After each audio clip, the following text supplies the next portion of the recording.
বলছিলেন, অনেকেই এখানে বসে বলছিলেন যে আমরা প্রতি আক্রমণ করব না।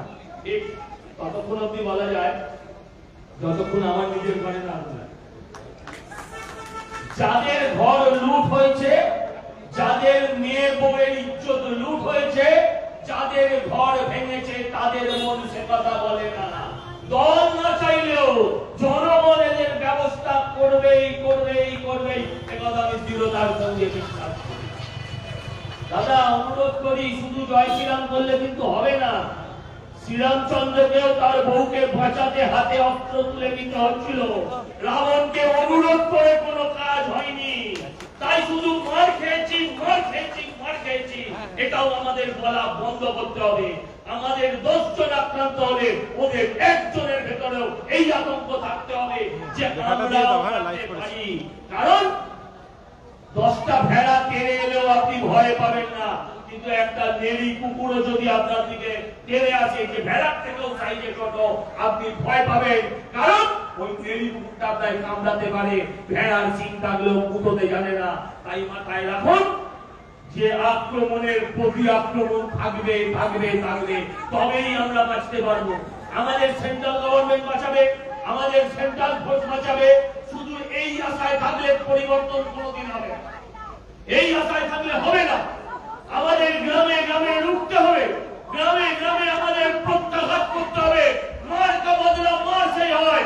যদি মাথায় রাখবেন, এই সাপকে দুধ চলা দিয়ে আপনি পুজো দিলেও আশীর্বাদ পাবেন না, বদলে ছবলি খেতে হবে। সাপের একটাই ওষুধ, তার মাথা তার ফনা লাঠি দিয়ে মেরে ভাঙতে হবে।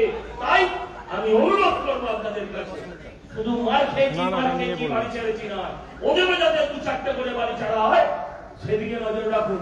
আমি বলি কথাটা মহান বক্তা, আমি খুব শ্রদ্ধা করি, আমি ওনার প্রত্যেকটা বক্তব্য শুনি।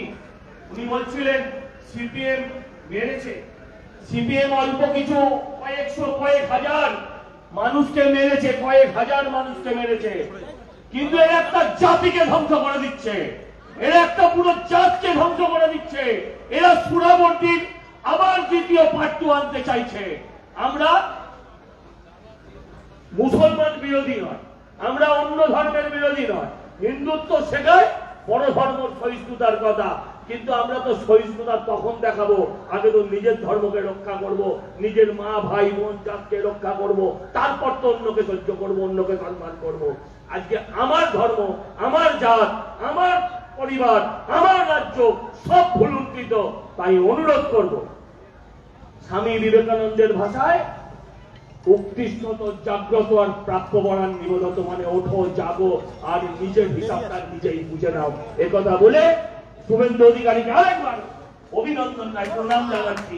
যেই রাজ্যপাল হাতে খড়ি শিখে দিয়েছিলেন, হাতে খড়ি দিয়ে বাংলা শিখে বাংলাটা বুঝে গিয়েছে, আজকে রাজ্যপালকে এমন একটা জায়গায় নিয়ে চলে এসেছে। বলে পশ্চিমবঙ্গে শিল্পপতি আসে না, এবার তো পশ্চিমবঙ্গের রাজ্যপালও হয়ে কেউ আসতে চাইবে না। রাজ্যপাল শ্লীলতাহানির মামলায় বেঁচে যাচ্ছে, তাকে বাঁচানো হচ্ছে।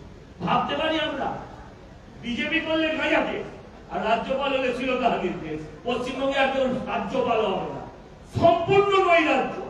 কে কি বলবে আমরা জানি না। আমি বিশ্বাস করি এই সরকারকে আর একদিনও চলার অধিকার নেই। তাই আমি দাবি করবো অত্যন্ত স্ট্রংলি, আমার পার্টি কি বলবে আমি বুঝতে পারবো না, যে এই রাজ্যে কেন্দ্রীয় হস্তক্ষেপ প্রয়োজন আছে, আছে এবং আছে। যদি রাজ্যকে বাঁচাতে হয়, বিজেপি কর্মীকে নয়, রাজ্যকে এবং রাজ্যের অধিকাংশ মানুষকে যদি বাঁচাতে হয়, তাহলে কেন্দ্রীয় হস্তক্ষেপের প্রয়োজন আছে। আর যদি কেন্দ্রীয় হস্তক্ষেপ না আছে, তাহলে আমাদের হাতে লাঠিয়ে অস্ত্র তুলে নিতে হবে। একথা বলে সবাইকে প্রণাম জানিয়ে আমি আমার বক্তব্য শেষ করলাম। জয় হিন্দ।